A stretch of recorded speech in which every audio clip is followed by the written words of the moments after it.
Hi, everyone. This is Jun Sui, and I work for Congressman Katie Porter. We're just going to give everyone 10 or 15 seconds to settle in, and we can get started.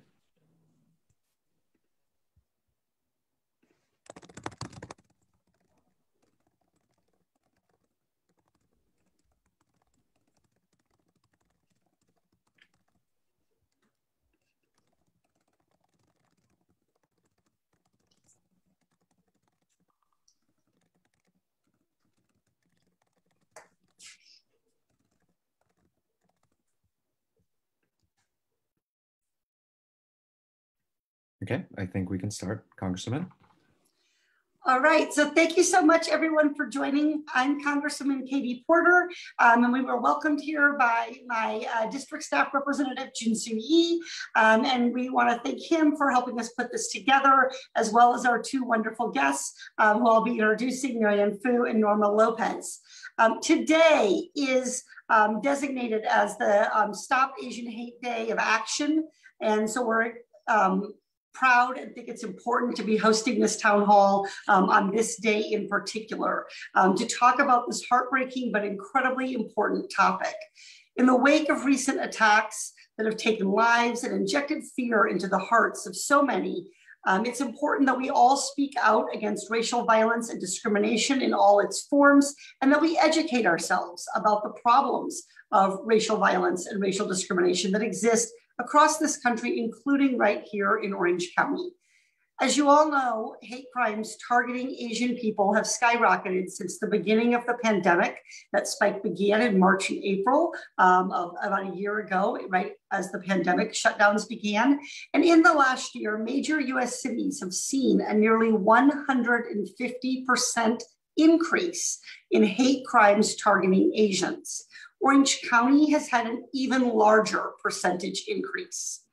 I'm outraged by these numbers. We all should be.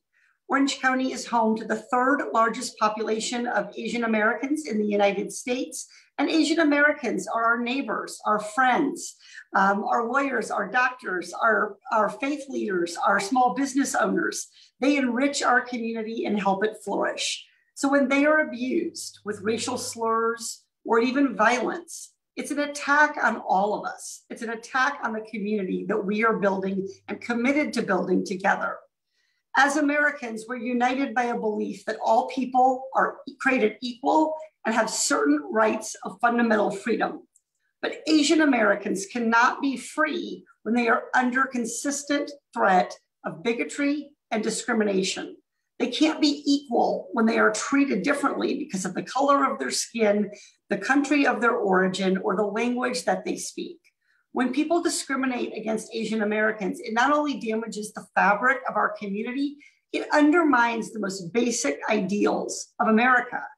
As your ally in Congress, I'm fighting to protect our vibrant AAPI community. And together with my colleagues in the Asian Pacific American Caucus, we led an effort calling out the xenophobia stemming from the coronavirus pandemic. We continue to strongly condemn the use of racist language like the Chinese virus that foments hatred. I'm also leading efforts to expand how we report, track, and prosecute these heinous hate crimes. Last month, I worked with my Republican colleague on a bill to condemn anti-Asian racism and called on law enforcement to work together to identify and hold criminals accountable. I've also worked with colleagues on a bill that supports investigation and documentation of all credible reports of hate crimes. It also calls on the Attorney General to work with state and local agencies, as well as community-based organizations to prevent discrimination. To date, over 55,000 Californians have died from the coronavirus. Nearly 550,000 have died across the US. But even when the schools are open and everyone is vaccinated, we're not going to heal from this pandemic until we address the racism and hatred that has fractured our communities. We need to fight back, and we need to do it together in partnership. In Orange County, neighbors stepped up to help an Asian American family that was targeted by teenagers shouting racial slurs and hurling rocks at their house. Those neighbors now stand guard outside the family's house each night. We all must be neighbors, whether that means standing guard in the driveway, patronizing Asian American businesses, or simply calling an old friend. I recently attended a rally at the Irvine City Hall organized by local community members condemning hate crimes against Asian Americans. I was encouraged to see so many people show up to stand in solidarity with our Asian American community. We can only build a future that lives up to the ideals of freedom and equality by working together. When we denounce racism, combat disinformation, and pursue justice together, only then can we work toward achieving and enjoying the vibrant community that we have. Today, gathered with us to talk about this and about how we can better address this issue going forward are Norma Lopez from OC Human Relations and Marianne Fu from Ocapica. Marianne, that's a mouthful. I hope there's an abbreviation there. Ocapica. They have been vocal advocates for the AAPI community. And I just want to thank you both for participating in today's discussion and also being a resource for our community throughout the year and including for our staff and others. Before we start, I want to make sure if everyone knows, and if you have questions for us, please submit them via the webinar question and answer function. Junsu, who I introduced earlier, who's from my office, who's on this video, will be collecting your questions. If you're watching us via live stream on Facebook, you can put in your question there as well. So let's start by I'm going to ask Norma to introduce yourself and please tell us a little bit about the work that OC Human Relations has so long been doing in our community to combat hate. Thank you, Congresswoman Porter. My name is Norma Lopez, and I am the Executive Director for the Human Relations Commission here in Orange County. I am an employee with a nonprofit, OC Human Relations Council, and OC Human Relations has been around for a long time, and our work really focuses on implementing proactive human relations programming in schools, corporations, cities, foundations, really with the focus of addressing any type of bigotry, harassment, discrimination, and bringing people together. Really is about building a community. It's really about fostering mutual understanding among everybody, and really is to create a better Orange County for all people to live.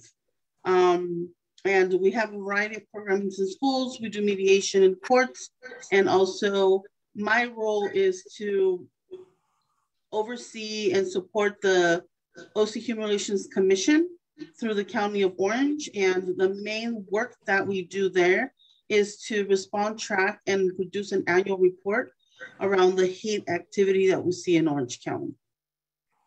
Wonderful. Thank you for having me here. Thank you so much. And I really appreciate your being here, Norma, and again, the resources that you provide to our community. Marianne, could you please introduce yourself and tell us a little bit about the work that OCAPICA does? Hi, everyone. I'm Marianne Fu. I'm the Executive Director of Ocapica. So it is an acronym for something much longer. It's called the Orange County Asian and Pacific Islander Community Alliance.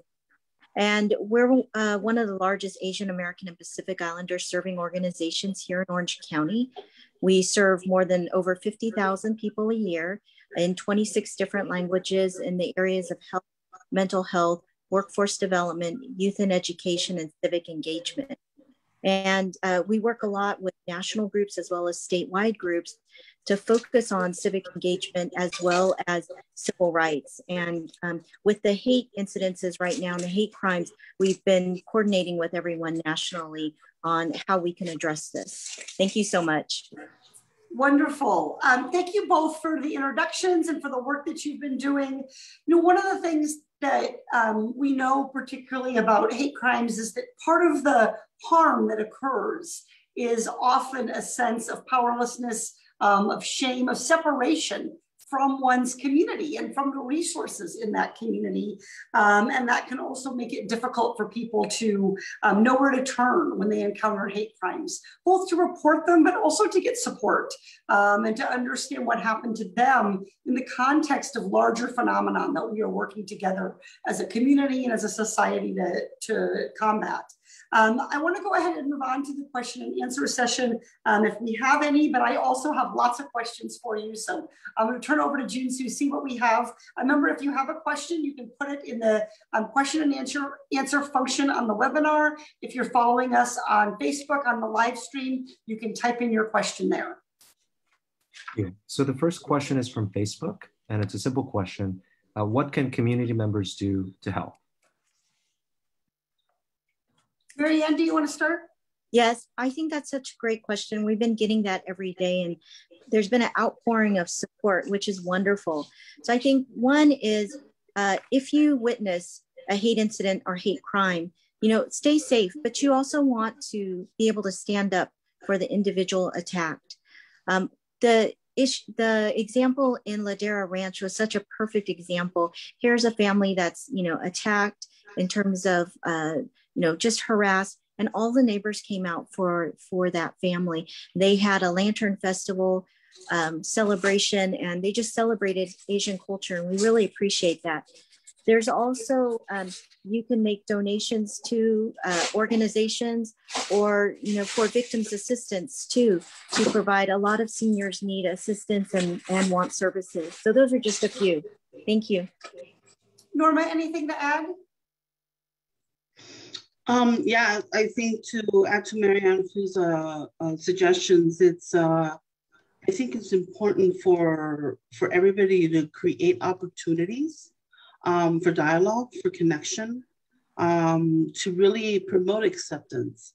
And aside from, I think the reporting, which we know that underreporting is a huge challenge for us when it comes to hate activity. Underreporting is, there's many reasons why people won't report. But I think the important part is to show those who are being targeted that there's a community behind them, that they have support, they're not alone. Like you said, Congresswoman, many times, oftentimes, people who are targeted feel isolated. They don't understand why they're being targeted. And if we are able to stand up and speak up for them and show that together we're not going to stand for it, it really sends a strong message for those who are even thinking about committing any type of hateful act. I think also leaders, such as yourself and the Board of Supervisors just passed a resolution denouncing hate against Asian Americans. And I think those messages are important and they make strong statements. And the more that we're able to rally around those, I think it really sends the message that we're going to stand up against hate, and it's not accepted in our communities. Yeah, those are wonderful answers. And I think, part of what we have to do is recognize that, like so many of the problems we face, there is both an individual responsibility of each one of us as somebody who lives in this community, like you said, to stand up and speak out, to try to be supportive, to educate ourselves about kinds of stereotypes and other kinds of, cultures. But also we have to put in place institutional changes. And so I just want to mention a couple of those, and I know we're going to have more time to talk about this, but one of them is locally here, the Irvine Police Department has recently launched an online portal, which is a place that people can report hate crimes and incidents. Again, these can be very stigmatizing experiences for people to have. Even to repeat the words that were said to them can be very painful for people. And so that online portal, I think, is an effort. And I think that's something that commend the Irvine Police Department for doing that and for continuing to try to investigate and respond to hate incidents and hate crimes. California as a state has also been stepping up here, and I think it is really, really necessary. And it probably should have begun even earlier. I think when we saw these incidents start to spike, but California is providing $1.4 million in funding. It's been earmarked to go to, this is state funding that is going to be directed to the Stop AAPI Hate website, to researchers at the Asian American Studies Center to focus on gathering data about hate incidents and trying to study things like, for example, the relationship between, misogyny and attacks on women and attacks on Asians. These often have a lot of different layers and components to them. And then 2 additional statewide bills. And I thank my colleague, State Senator Dave Min, for his support for these, and Kadi Petrie-Norris. One is Assembly Bill 557, which would require the state attorney general's office to create a statewide reporting hotline. Again, people sometimes don't feel comfortable reporting to their local community. And sometimes, in fact, we know that law enforcement officers, they may not be comfortable people for people to interact with. And then also AB 776, which would help fund community-based services to provide counseling and behavioral health and mental health resources to those people or their families who have been victimized. So I think it's what we're seeing here is a combination of people in all different walks of life, in a lot of different moments in their life, educating themselves, speaking up, working to be active allies rather than passive bystanders, and then combining that with addressing some of the institutional needs that we need to, some of the changes that we need to do and some of the resources we need to put in place. So thank you for that question, and both of you for your wonderful answers and what you do right here to help people. So the next question is, how is a hate incident different than a hate crime? And how do we report hate crimes? Yep. So we covered the reporting just a little bit, but there's, I think, more to say. One thing I would like to hear you guys respond to is, what are the kinds of things that people should try to take notice of or remember or do if they're reporting a hate incident? And describe that difference for me between, I guess we'll start with Norma with the first question. Describe how we think about hate crimes, which is important to understand. They're criminal acts. They are subject to prosecution, just like other kinds of crimes. And then hate incidents. Can you break that down for people and help them understand? Absolutely. I do have a PowerPoint that I'd like to share. So I'm going to do that now. So when we're looking at, let me switch my screens here. There we go. So when we're looking at a hate crime, again, it is a criminal act committed in whole or in part because of these actual perceived characteristics: disability, nationality, race, ethnicity, religion, sexual orientation, or even the association with a person or a group, that actually is actual perceived characteristics under these. Now, some of the examples for hate crimes would be assault, sexual assault, theft, fraud, burglary. Graffiti is one of the highest crimes that we see here in Orange County. Damage to property, threats, and murder. And we did have a couple of years back, we did have a murder in Orange County of Blaise Bernstein, which was a young man who was murdered because of his sexual orientation. So when we're looking at hate incidents, it's the same motivation of hate and bias towards a person, but you cannot attach, it's not a crime. Typically of these behaviors are protected by the First Amendment and the right of freedom of expression. So some of the examples we would see would be verbal abuse, name calling, which is what we've been seeing a lot. What we started seeing at the beginning of last year with COVID-19 and the pandemic, and some of the reports that we started seeing that were coming in where Asian Americans were being targeted: bullying, intimidation, harassment, abusive calls, text messages, hate mail, We've seen an array of flyers being distributed through different communities.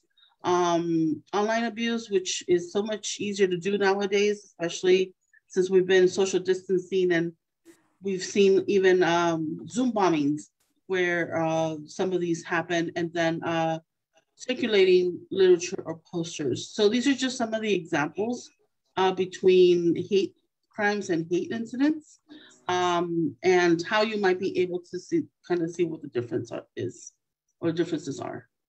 I'm going to stop sharing.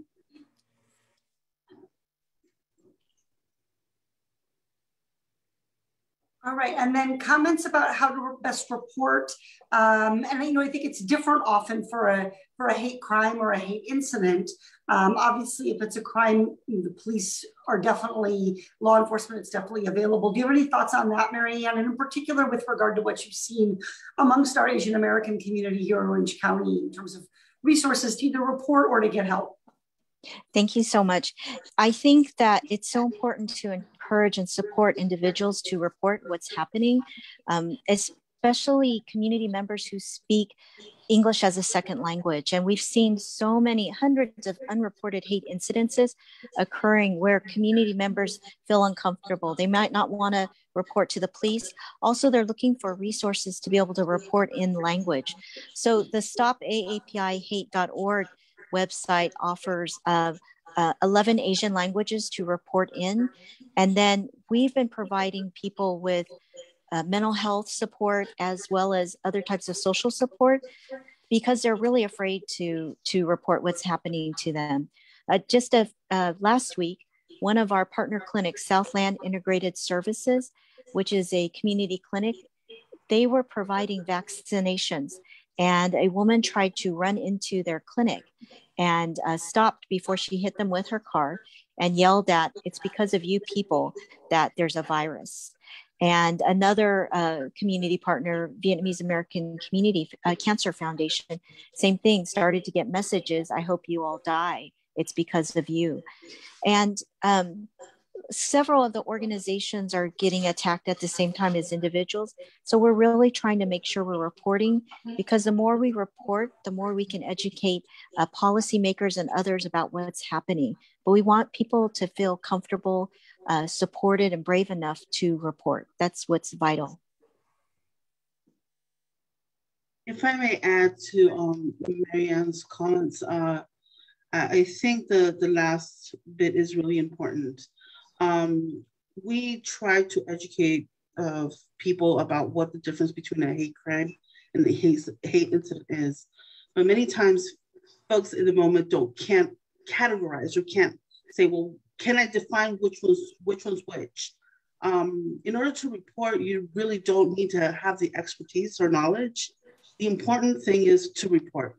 For us, we have a person who's designated to responding to calls and the reports that come in through our office.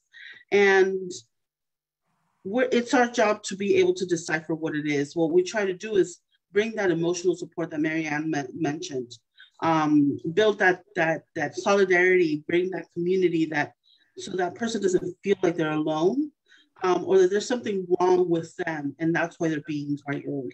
Many times what we try to do, if we identify that it's a hate crime and it hasn't been reported to law enforcement, we try to make those connections and bridge that gap, be able to help them navigate that system, and also refer folks to mental health services if it's something that they'd like to receive.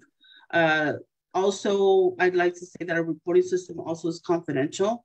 So many times people do not want to relive the unfortunate acts, and they're able to say, I'm just reporting. We don't need to continue to talk about it or make it public. So if people are afraid about putting their name out there, our reporting system is confidential. Excellent. Really, really helpful. And, one of the questions I wanted to ask, and I think, part of what we're trying to do here is create space for people to ask questions. I'm going to ask some of the questions to share kind of some of the information that I know is out there that I want people to have. When we talk about hate crimes and hate incidents, and it might differ a little bit between them, but broadly speaking, is national origin or race the most common basis on which people are targeted? And what are some other related forms, related types of bases, I should say, for hate incidents or hate crimes? Marianne, do you want to start? Or Norma? I guess, Norma, you probably have the countywide statistics. Why don't you go first, Norma? Thank you. I'm going to share my screen again. Let's see. So the latest report that we have is our 2019 hate crime report. And just to kind of quickly show, if you look at this, this graph, starting 2016, we have seen a spike, and it's incrementally every year it's increasing. The hate activity is increasing here in Orange County. So when it comes to main motivations, our hate crime report in 2019 showed that race, ethnicity, and national origin was the main reason people were targeted. Behind that is religion, sexual orientation, gender identity, and disability. When you're looking at the motivation due to race, ethnicity, and national origin, the highest number of cases were because there was anti-Black sentiments. The next one was anti-Hispanic, and anti-Asian was the third. With hate incidents, again, it was the same. The main motivation was because of race, ethnicity, and national origin. Anti-Black came in at the highest again, even though our African-American and Black population is only 3% in Orange County. After that is anti-Hispanic, anti-Arab, and then anti-Asian. As I mentioned earlier, early on in the pandemic, we began to see a spike of hate incidents and hate reports against Asian American folks. And what you're seeing right now is how our report has tracked the reports that we've received that are anti-Asian. And if you can see, it's an average between 3 and 4 reports a year. But our 2020 trends, and I just want to note that we don't have full picture numbers yet because we're still collecting our data. The preliminary data shows that there's been a 10-fold increase in hate incidents and crimes against Asian Americans in Orange County. And early data shows we have one verified hate crime and 65 hate incidents, which is a collection of what we've received and then some of the reports that Stop AAPI has collected through their database. And this is what we've documented thus far from January to December. What we found is that they were all because of COVID-19, and they were all targeting members of the Asian community. And the majority of the documented incidents we've received were due because of verbal harassment in public areas. These are just some of the examples. Some of them we've seen in the news, but it's really jarring to see some of the behavior and some of the language that's being used against our Asian American friends and family and community members. But that's the statistics we have right now. Like I said, we're still collecting our 2020 data, and we should have a report which will have a fuller picture in the fall.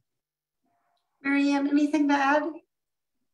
Yeah, for Asian American, it's a real concern. So the Stop AAPI hate.org found in the data that they've been able to document that there's a 2.3 times as many women that are impacted men in the Asian community. And then also, like Norma said, where the elderly, especially in 2020 and right now in 2021, Just in the past year, Stop AAPI Hate documented 3,800 hate incidences and crimes, and then another 500 in the first few months of 2021. As we're seeing more people wanting to report, we're seeing this skyrocketing right now, and that's a high concern. And people might think, well, it's just people using words, or, it's not so bad. But Orange County has a history of hate crimes, and people probably don't remember, but Tianmin Lee was a Tustin High School graduate, and he was home from graduate school, and he was in high school tennis courts, and he was stabbed 40 times, and his throat was, and it was by a white supremacist. And the only reason why the white supremacist was caught is he wrote a letter to his cousin about the event. And then also a young man, Kenny Chu, which lived in Laguna Hills, was a high school student, 17 years old. And it just started off as name calling. It started off on spray painting his house. It started off on scratching, racial slurs on their cars. And then it ended with him being stabbed to death times. And so this is why we really focus on this. It might start off with or people angry, but it can escalate. And that's why we really want people to feel comfortable to report the support they need. There's many, we're one of the mental health providers in the community, but there's multiple mental health providers who speak different languages that can support community members, to report, to get victims assistance, as well as to, have to get counseling for the trauma that they've been impacted by. All right, Junsu, any other questions so far? Yeah, another question from Facebook. What can local and federal governments do to address the ongoing hate crimes against the AAPI community? Yeah, I'll just go first briefly at the federal level and say that, it's a combination, again, of the personal with the institutional.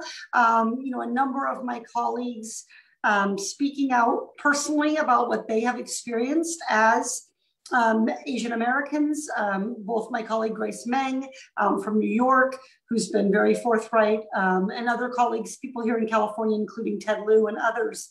And then we've been doing some of the important institutional work. The Committee on Oversight and Reform that I serve on had a recent hearing about the rise in AAPI hate crimes. I mentioned earlier the resolution to condemn AAPI hate crimes. And, would also single out the leadership of my colleague Judy Chu in leading the Congressional Asian Pacific American Caucus. And one of the things about that caucus that, for those of you who don't know, a caucus is basically a group of people who come together to work together on a problem. And one of the things about the Congressional Asian Pacific American Caucus is that Judy just provides such thoughtful leadership and education to members. So we've worked on everything from underreporting and language access for Asian Americans in the US Census to discrimination against the, Asian Americans by law enforcement for purported allegations of espionage, a wide variety of things. But I really have learned a lot from the Congressional Asian Pacific American Caucus. One example, we had Dr. Fauci join us to give us a briefing on the API community and coronavirus. And one of the things that was raised is that while we were collecting slowly, but eventually collecting and understanding the disparate harm of COVID-19 to Black Americans and to Latinos, we weren't doing that with the API community. And even within that, the API community is itself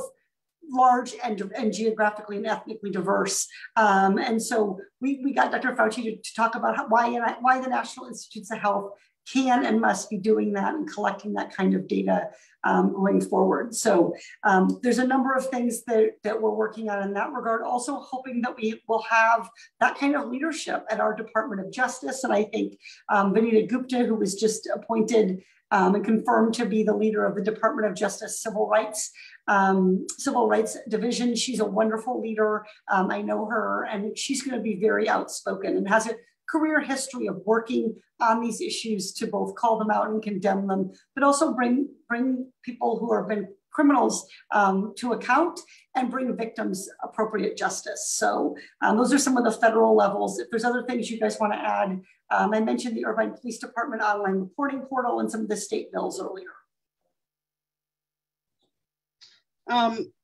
Yeah, I'd like to add that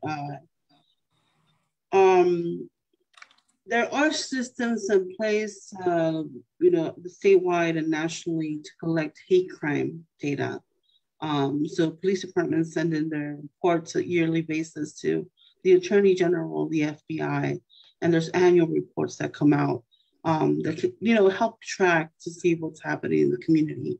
But hate incidents really are indicators and are red flags.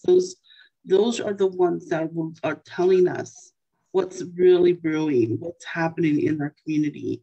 And those are the ones that we need to begin to really keep an eye out and pay attention to, because that's really what's going to motivate us, or should motivate us, to begin to take action in keeping those incidents from escalating into violent acts such as what happened in Atlanta, Georgia. I think that as much as we can add resources to the infrastructure of reporting hate crimes, it should be just reporting hate incidents in general.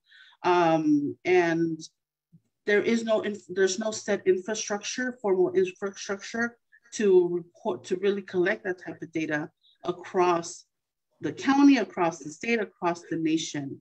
And I think that is something that we need to speak about, that we need to advocate for, because the more, as Congresswoman Porter mentioned, the more data we have, the more that we're able to say this is important. And if we're not able to accurately speak about those incidents that are happening, it really kind of,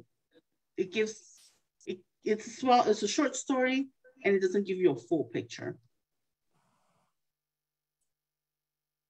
Thank you. I think what Norma's saying is, making sure that we have accurate data, really important, making sure that people can report in their language that they're comfortable in. Many times when hate incidents or hate crimes occur, it's a very emotional and traumatizing experience. So to be able to speak in the preferred language is key. Also, really investing in community-based approaches, looking at working in partnership with community organizations that do direct services with community members, providing, also investing in wraparound support and assistance for victims. And then for prevention, as Norma was talking about, really preventing this, integrating this into school-based curriculum and looking at civic engagement and racial justice and ethnic studies, and talking about the contributions of community members to the country.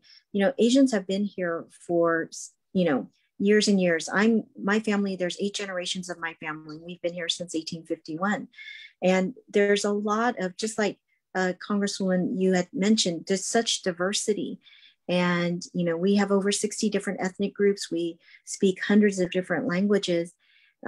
And that history of what we've done for the US is really important, as well as all other communities. The United States was based on, just a diversity and who've come here and contributed. So to make sure that young people know that as well, I think is important. So we're really appreciative of what the federal government is doing and what the state is doing. Also locally with the resolutions. However, the one thing that we're asking is that the resolutions just aren't words, but they are, that they really focus on actions, and that we come together and partner to do something to really prevent hate incidences and hate crimes.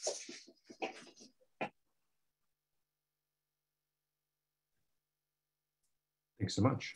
So the next question is, how can we better educate our community about the dangers of the model minority myth and implicit bias against the AAPI community?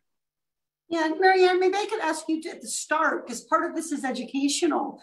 Could you explain what is the model minority myth and why it is harmful? And let's start there, and then we can go to what can we do to combat it? So the model minority myth is that Asian Americans as a minority have achieved. They've made it here in the US.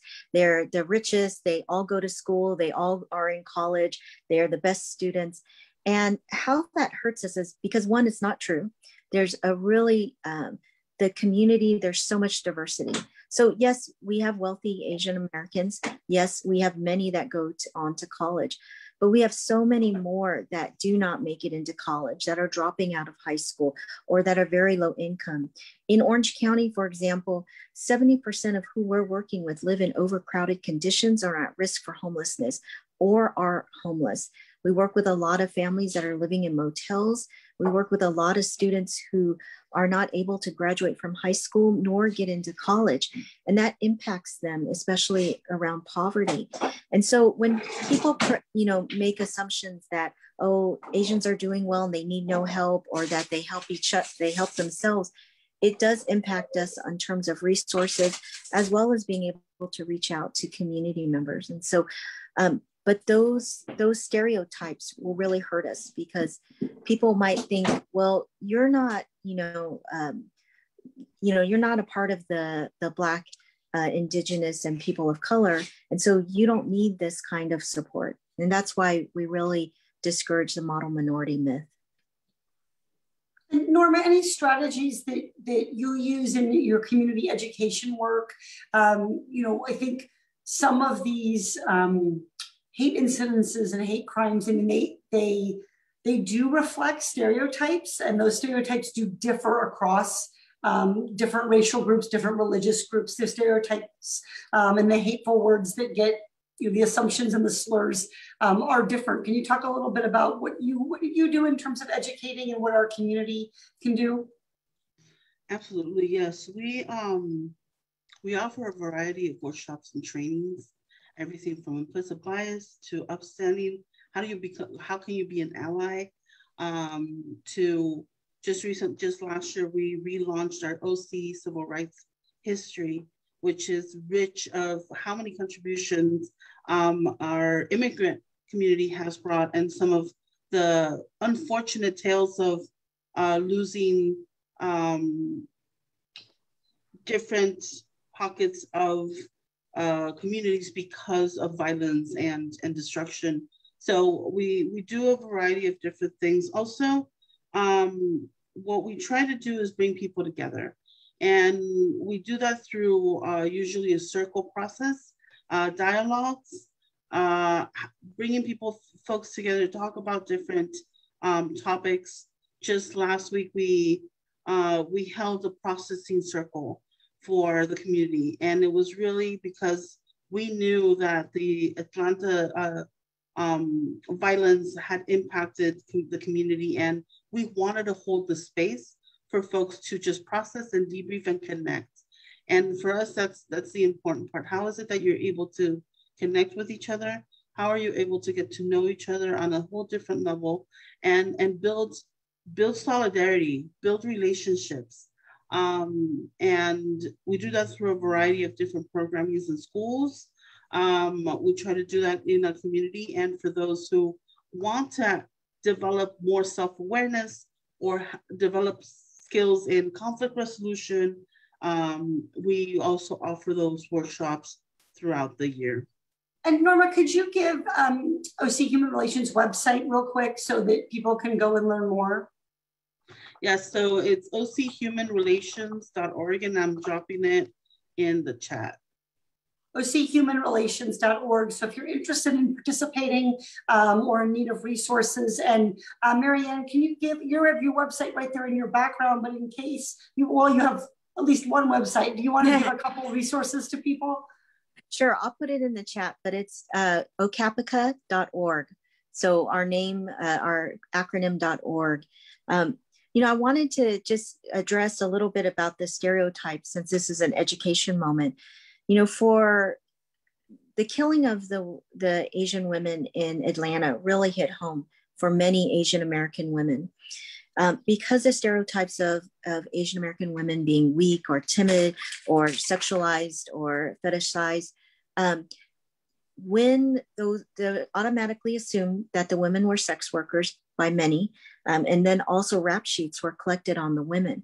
And for us as Asian American women, this happens a lot where these stereotypes really impact us and, humanized the perpetrator, but then criminalized the victims. And so stereotypes can really impact the way that crimes are investigated or looked at, or and how community members are looked at. So that's why part of the Asian minority myth is really dangerous, but also these stereotypes of Asian Americans are very dangerous too. Sure. And the next question is, would an app equivalent to the ACLU mobile justice app, but connected with the Human Rights Commission or some other entity, be helpful in addressing the hate crimes? So the question here is about mobile reporting and the ability to be able to make reports. And Norma, I don't know if you or Marianne want to take this one, but I do think we need to be providing at the federal level funding and technical assistance. There are differences, I think, in some special needs in terms of how we make resources available both to victims of hate crimes and also to reporting and investigation, and then data collection, another big one. One of the biggest problems that I've been educated about is the lack of reporting. So we have two problems, and they're both really serious. One is people who do not report the crime because or don't report the incident. It might be a crime, but they might dismiss it as an incident. And we lack good data on this. And then two, the data that we do collect isn't always shared across organizations, so we don't have a complete picture of what's happening. But are there any mobile resources, or do you think that kind of mobile resource might be helpful? Absolutely. I think that the investment by the federal government and state government in the data collection, as well as in groups like StopAAPIHate.org, they have a website and they're also looking into mobile approaches. It's especially helpful because the children of the older adults that are attacked, or community members or neighbors of the older adults that have been attacked, or other community members, they can use that app to be able to report, as well as to put the location of hate incidences and hate crimes. One of my colleagues, with the Cambodian family said that when she talked to the seniors there, they were saying, we've been through so much. We've been through horrific conditions. We've been through war. Why do I need to report this? Because I've gone through so much worse.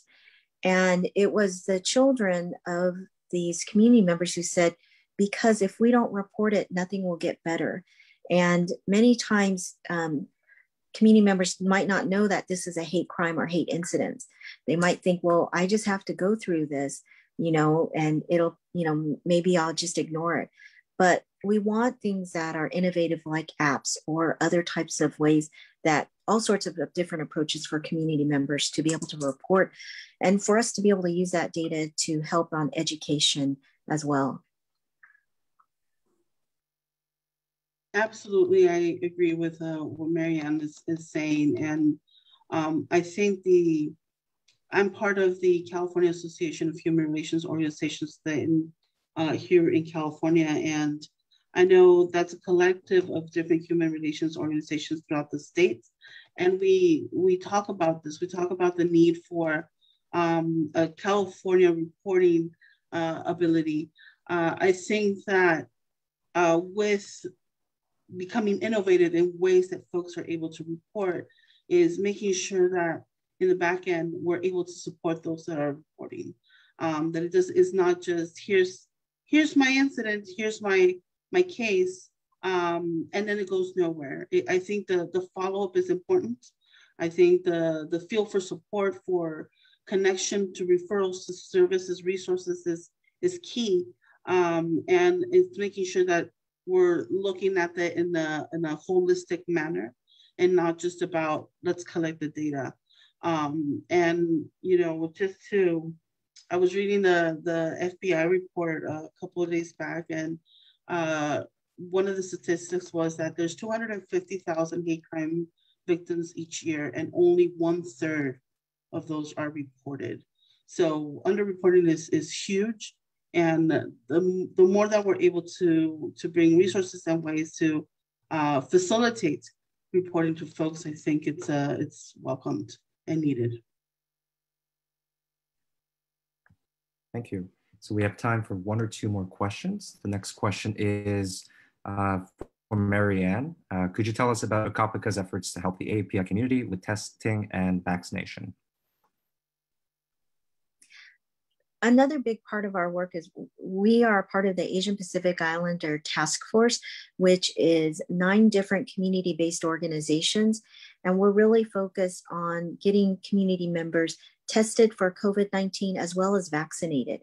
And so we have 2 federally qualified health centers that we partner with, Korean Community Services and Southland Integrated Services. And they have been wonderful in providing us with access to the vaccine. So many of our organizations are working in partnership with them. We're looking at especially the older adults who would really have a hard time going online to the Athena app and getting COVID-19 to sign up for the vaccine. And so we see a lot of our other partners, the Latinx community, Latino Health Access is also doing that with the Spanish-speaking community members. So I think that is what's, when you have community-based approaches, when you partner with community organizations, you're really able to reach directly the community.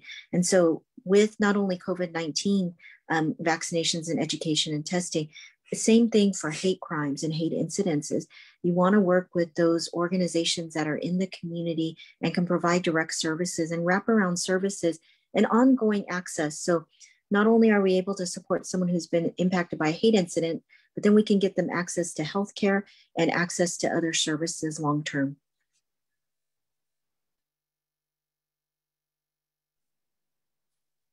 Okay, Jinsu, any more questions? Yeah, one last question. So there's a perception that Asians are easy targets and won't fight back. So how can people help themselves stay safe? We just started to talk. We have a group of organizations that have been talking about this, and we're seeing more community members sign up for self-defense classes. We're also seeing a lot of student groups who are saying, how can we help create a bystander, trainings as well as support to help older adults when they want to walk outside and make them, help them feel safe. So there's all sorts of things that we can do, but the stereotypes that are weak. I want to talk about that because the Asian community has survived war. They've survived horrific conditions. They're resilient and they are strong.